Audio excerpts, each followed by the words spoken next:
I look the same. Literally, I look don't the look same the as I did same, in but- high school. Oh, yeah. Yo, Yara's are the worst. No. My pictures, I kind of look the same. And by the same, do you mean good?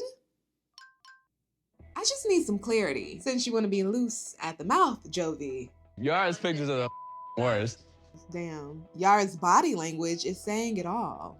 This is uncomfortable. I think one of the worst things your partner can do is to be careless with your insecurities. Jovi hurts and embarrasses Yara with his brutal honesty, poking fun at how she looked in high school, knowing she has wounds around her appearance. Something she's been open with us about.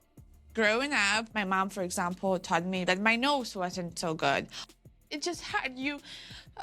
And honestly, Yara's realness around topics like this is part of why I like her. She's never been the type to hide why she's gotten work done.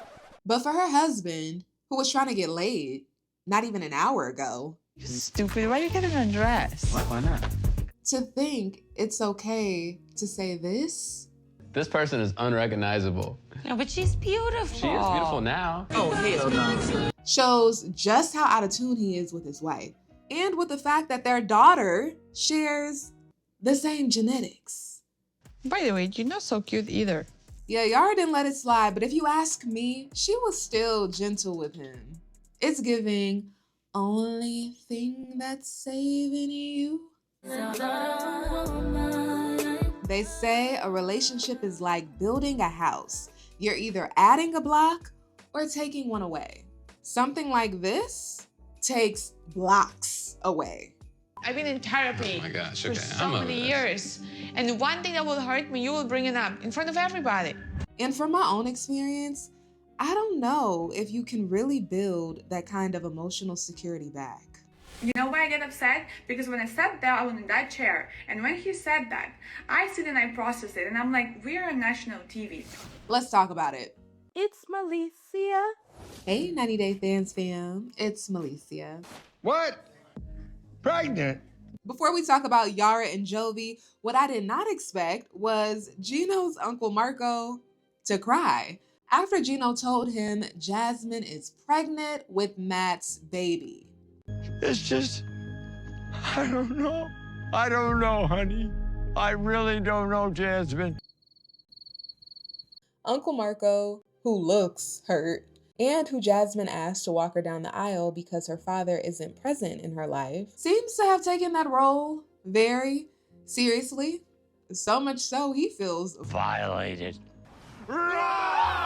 I think his tears show just how much pride he took in being chosen to walk Jasmine down the aisle, and how the reality is a letdown. Regardless of what else might be going on with him, I get why he feels betrayed. Jasmine getting pregnant didn't just impact Gino, it touched everyone who embraced her as family. Some in a more positive way, as we can see with Gino's cousin Dana and Michelle, and others more negatively. It's really depressing. For me, too. She don't realize how she affected a lot of people. This is the affirmation Gino has been waiting on.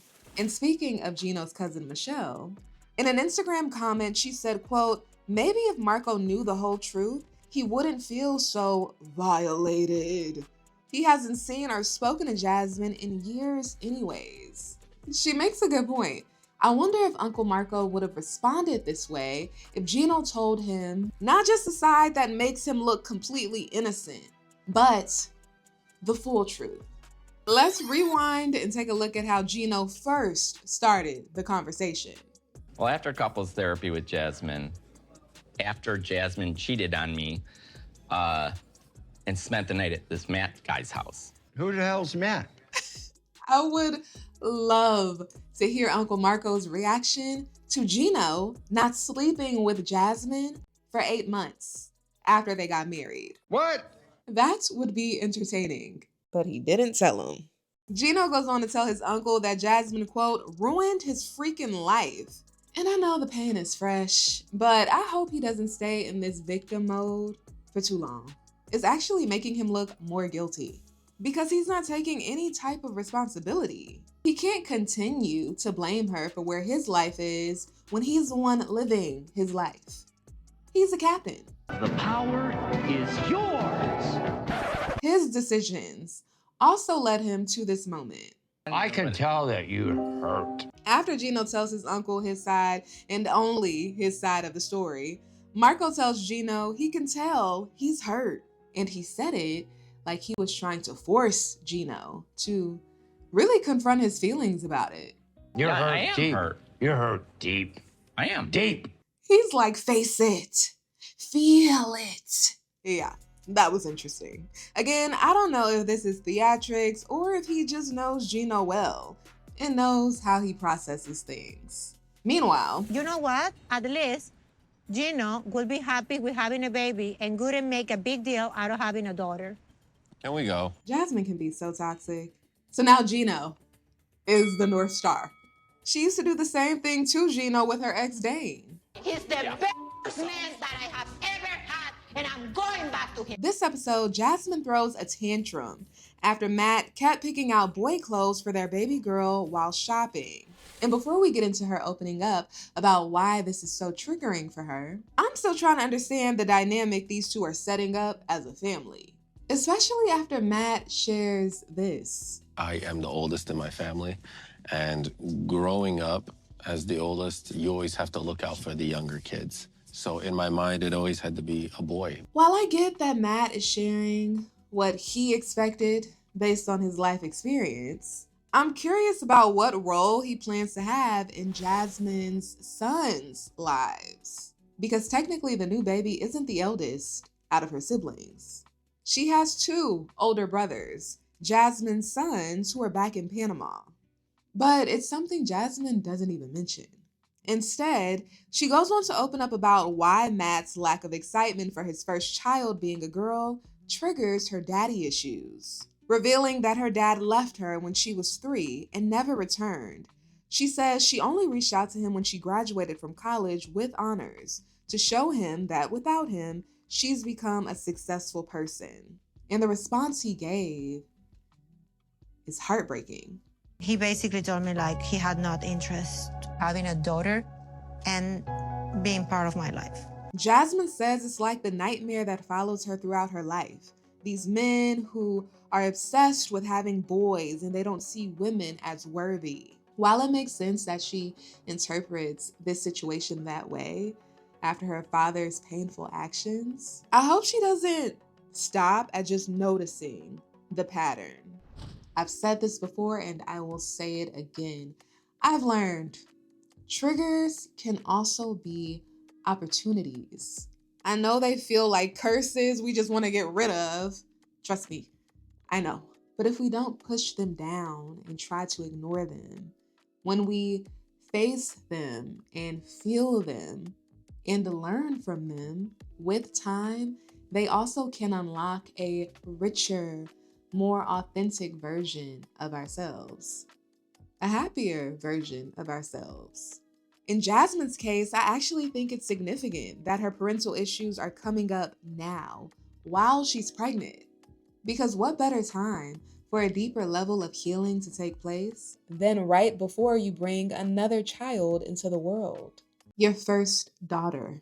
In my opinion, this is an opportunity for her to become a more whole, present, and intentional mother.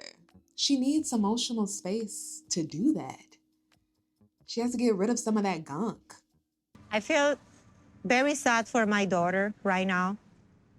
And because I know what it is to have a dad, you know, because I have daddy issues.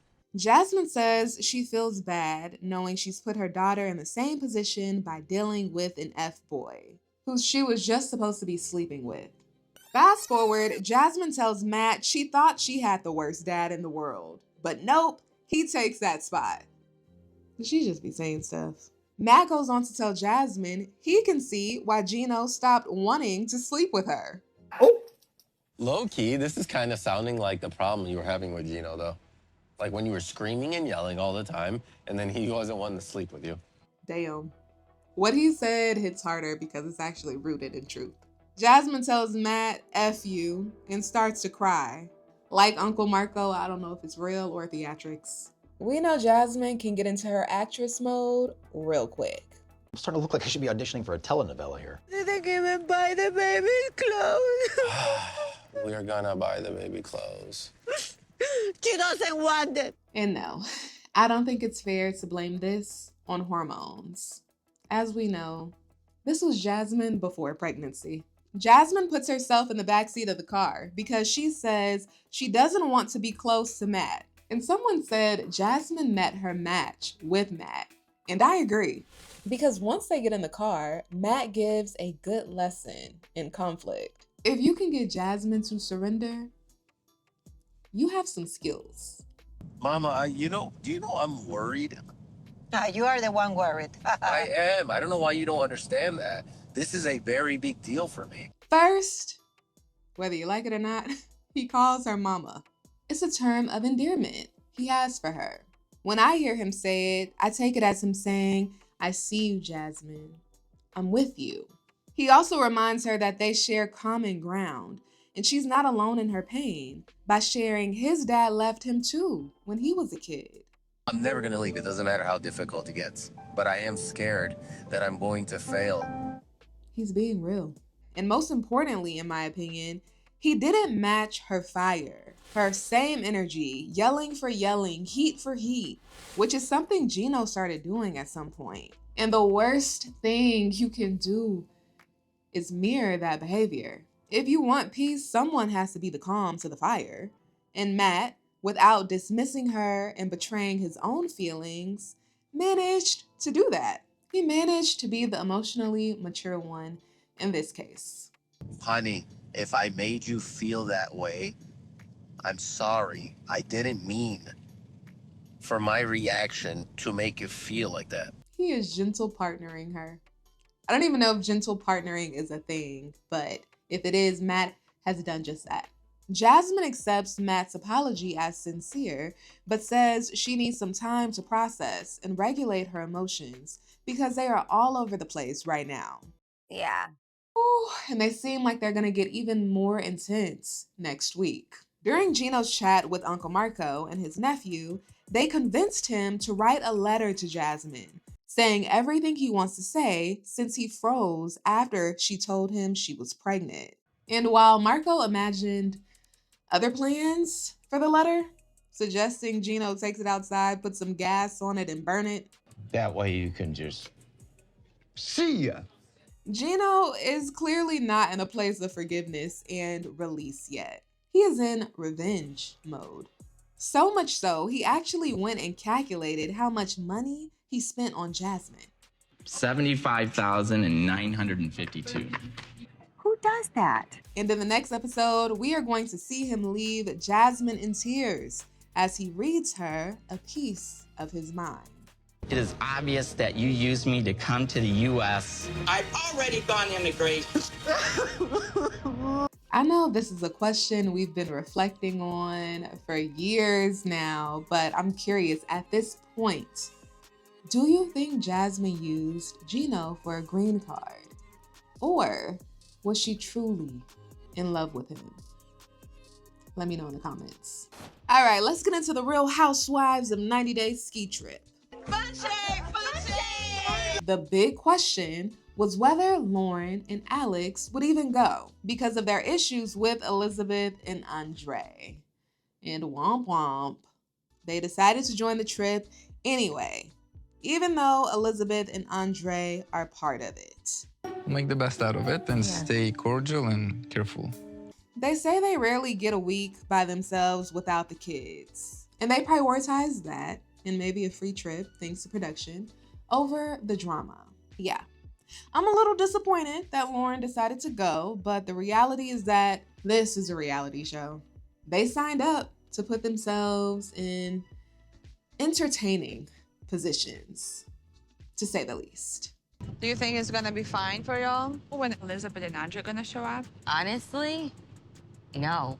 Elizabeth and Andre are not at the ski resort yet, but I can only imagine what's going to take place once they arrive.